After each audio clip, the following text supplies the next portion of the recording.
Hello everyone. My name is Kato, Koichi Kato, architecture historian and professor at the Department of Architecture in the University of Tokyo. It is a great honor to be invited to this online conference. I really appreciate it. As I'm not engineer, but historian, and I am usually working on the history of European architecture, my lecture will be a little bit different from other important lectures on this conference, but I hope you will enjoy it. So now I will share my screen. Okay, the subject of this conference is, facing the new age. How do structural engineers tackle the COVID-19 era? And today, I will talk about the construction and history of social change. But first of all, let us check the famous plays and epidemics in the history.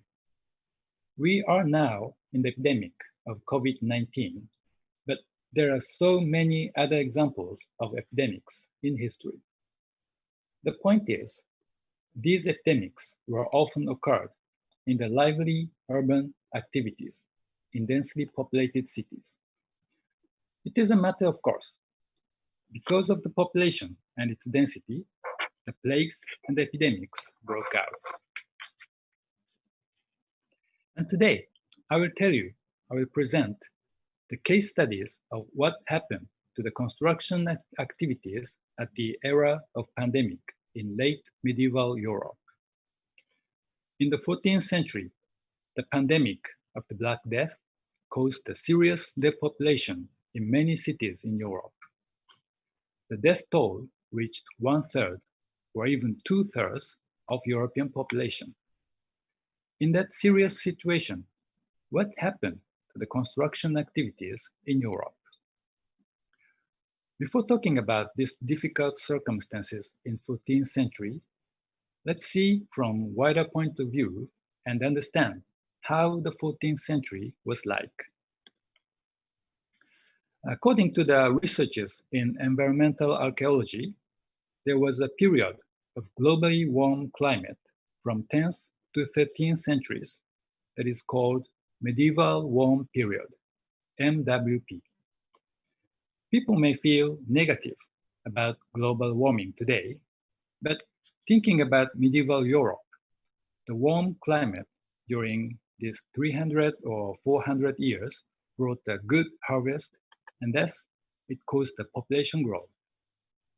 Villages developed into towns, towns into cities, and cities into large cities. But in the 14th century, the climate changed. The period of 14th to 19th century is called Little Ice Age, LIA. The average of global temperature became low, and the medieval warm period was ended. At the beginning of this Little Ice Age, in 14th and 15th centuries, we can recognize the decline of European population. But after 16th century, European society restored stability and the population increased again. During the medieval warm period, the European society was in the developing phase. One of the reasons of the prosperity of these high medieval ages was technological advance. The iron production was drastically increased in 11th to 13th century in Europe, and that brought the improvement of agricultural tools. The spread of iron agricultural tools brought the increase of crop production, and as a result, population grew more and more. So we can say it was an upward spiral. In architecture history, this period, especially from 12th to 13th century, was an age of Gothic architecture. They built huge Gothic cathedrals in growing cities. One of the reasons of the success of the Gothic architecture was the use of iron carpentry tools that improved the precision of stone cutting. And use of iron structural materials, such as iron chainings, you can see it on the screen, reinforce the stone masonry. A French historian, Jean Gampel, said this was a period of medieval industrial revolution. With these new iron technologies, the huge Gothic cathedrals were constructed for growing urban population. According to the research of Stephen Broadberry, medieval English population was in stable growth from 11th to 13th centuries. Population of England grew more than double in the beginning of 13th century and nearly triple in the end of 13th century. Not only in England, for example, in France, the population was about 6 million at the end of 11th century, but in the end of 13th century, the population grew up to 18 millions. The warm medieval period was such like era of population growth. But the following 14th and 15th centuries became a period of climate change. And because of the drastic climate change, the 14th and 15th centuries were the period of population decline. At the beginning of 14th century, heavy rain began to fall. It continued to rain every day throughout the spring and the summer. This heavy rain was documented everywhere in Europe. The temperature remained cool during the summer, and heavy rain caused flood in many regions. Cultivated land became into a kind of marsh, and it caused serious crop failures. The years from 1315 to 1317 are known as years of Great Famine. 30 years after the Great Famine, the pandemic of Black Death came to Europe. The Black Death was one of the worst affected epidemics in European history, and the death toll reached 1/3 or 2/3 of European population. The Great Famine between 1315 and 1317 and the Black Death between 1347 and 49 caused serious depopulation in Europe. Besides, there were one another tragedy between the two. 100 Years' War between England and France broke out in 1337. This war itself might not resulted in serious depopulation, but such a long-term war had to weigh heavily on people's life. 14th and 15th centuries were such like period of dark tunnel. Again, let's see the Stephen Broadberry's research on medieval English population.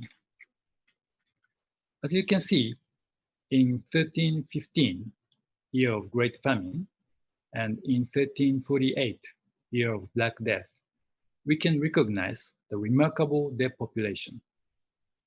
And more importantly, from the late 14th century to early 15th century, population of England constantly decreased. And in 16th century, European society finally restored stability and the population increased again. So now, let's think about what happened to construction activities in the era of social change, era of dark tunnel in 14th century. I will show you 3 examples of construction of Gothic cathedrals. Cathedrals of Siena in Italy and Cologne in Germany and Beauvais in France. In these cases, they began to construct these cathedrals in the middle of 13th century. It means that at the beginning of the construction, they were in the developing society. These cathedrals were planned originally for so large population of the city, and thus each cathedral was planned as one of the largest churches in Europe. They didn't know a sudden depopulation was coming. However, in 14th century, when the cathedrals were constructed just halfway, depopulation began. What happened to construction activities at that time?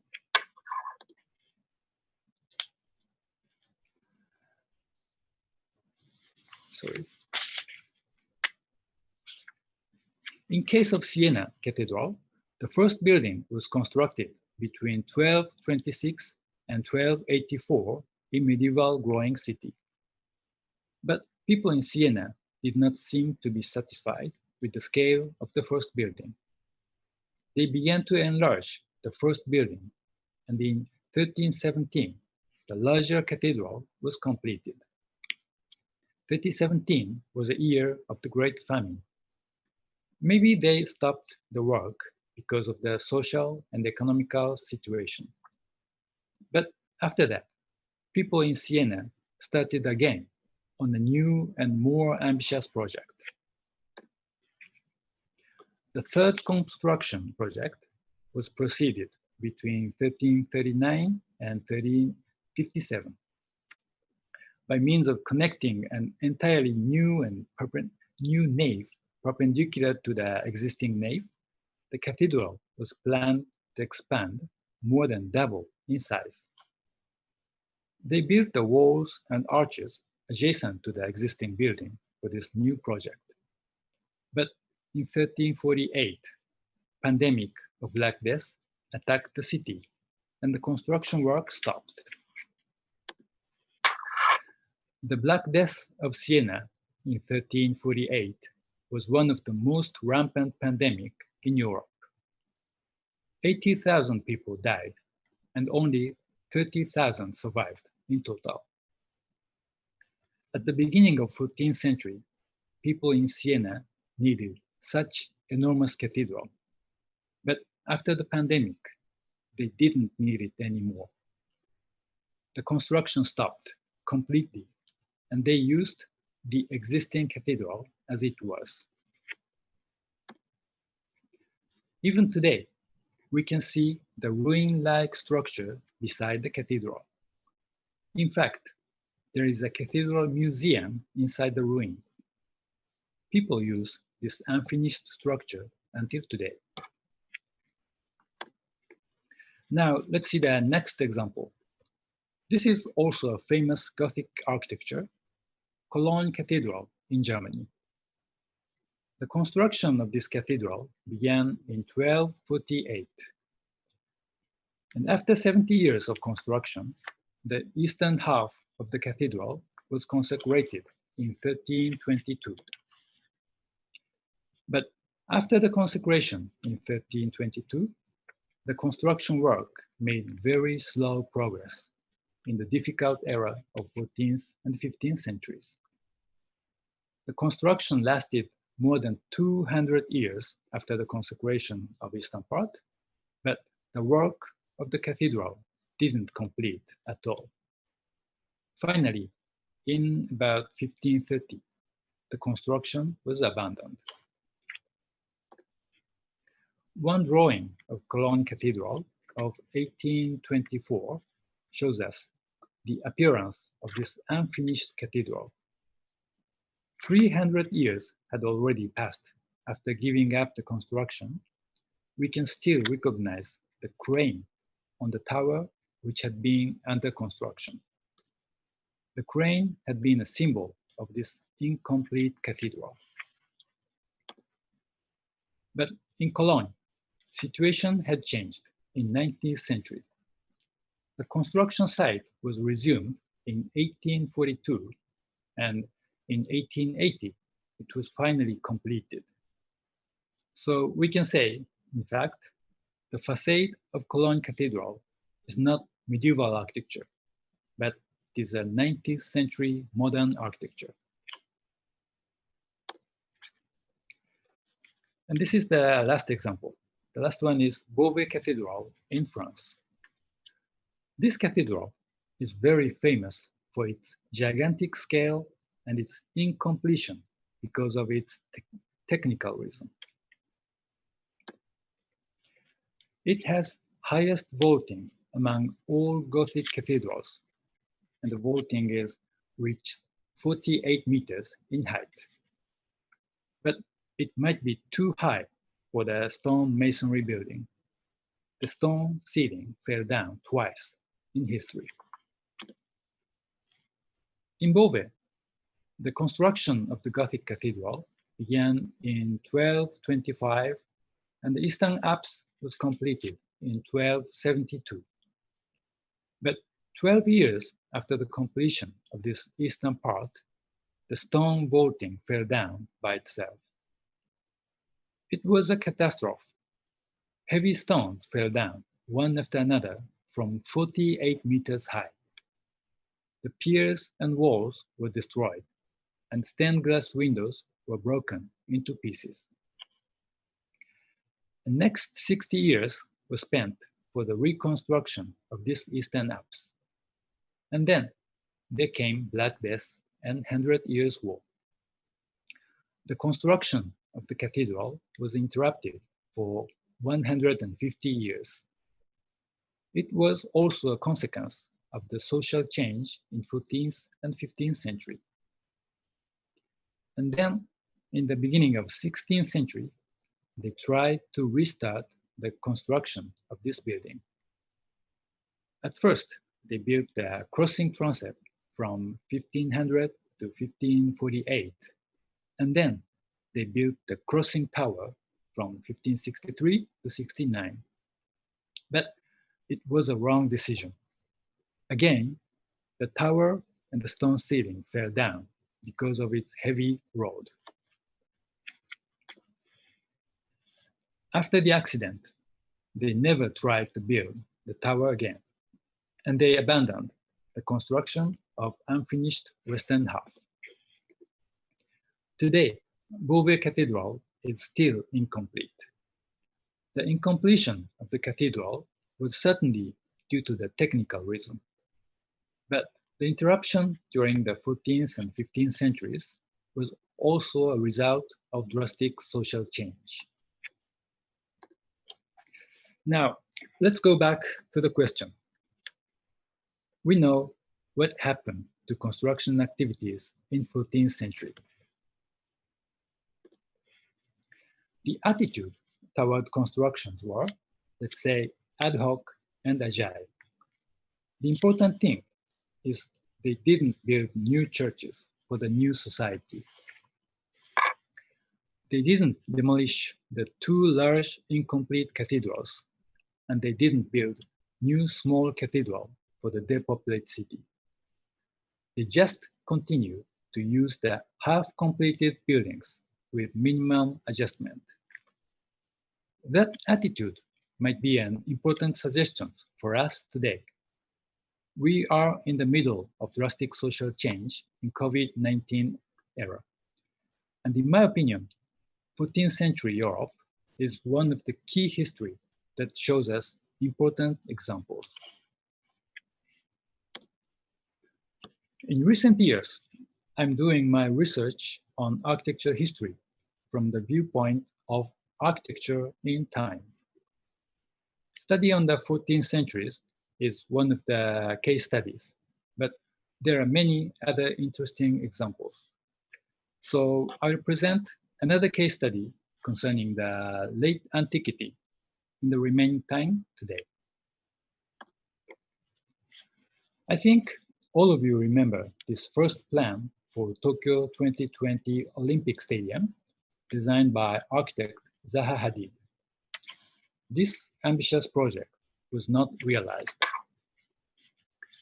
There were so many confusions in canceling this first design, and all the occurrences were very regrettable.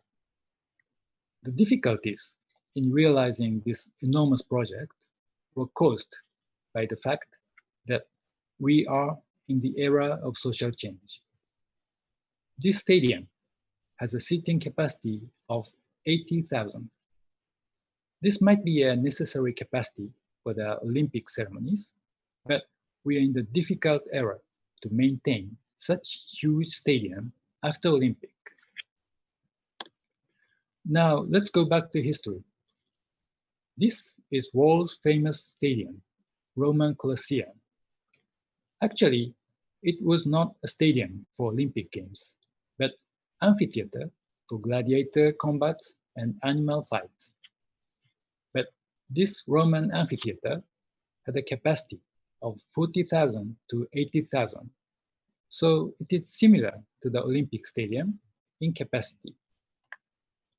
Roman Colosseum was built between 80 to 90 AD. This was a period of developing phase of Roman Empire. The next 100 years were the golden age of the Roman Empire. Roman territory reached its maximum, and the monarchy was so stable and was called Pax Romana. That's why they could build such enormous building and could maintain this amphitheater for centuries. However, prosperity of Roman Empire did not continue forever. The first and second centuries were the golden age of Roman Empire, and it was a period of stable growth. In that period, they built more than 200 amphitheaters in Roman Empire.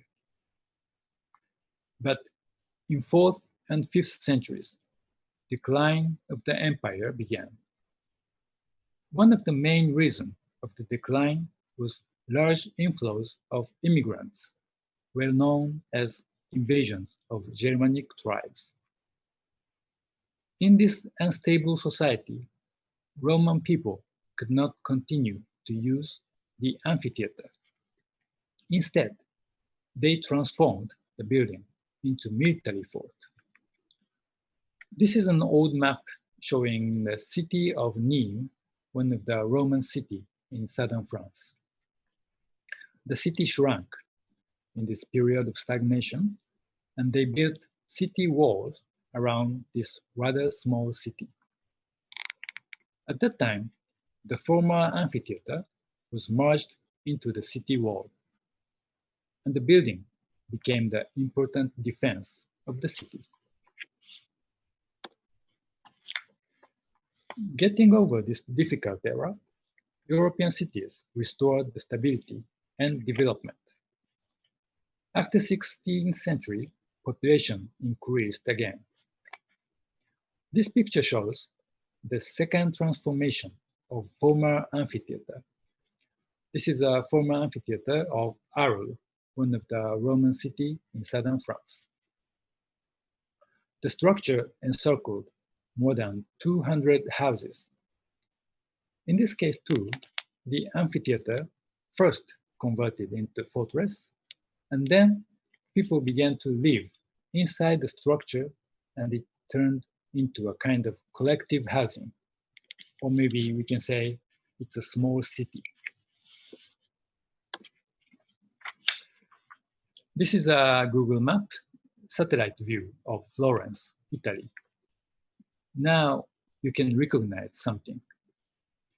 You can see an oval urban structure here, and it indicates that there was an amphitheater here in Florence.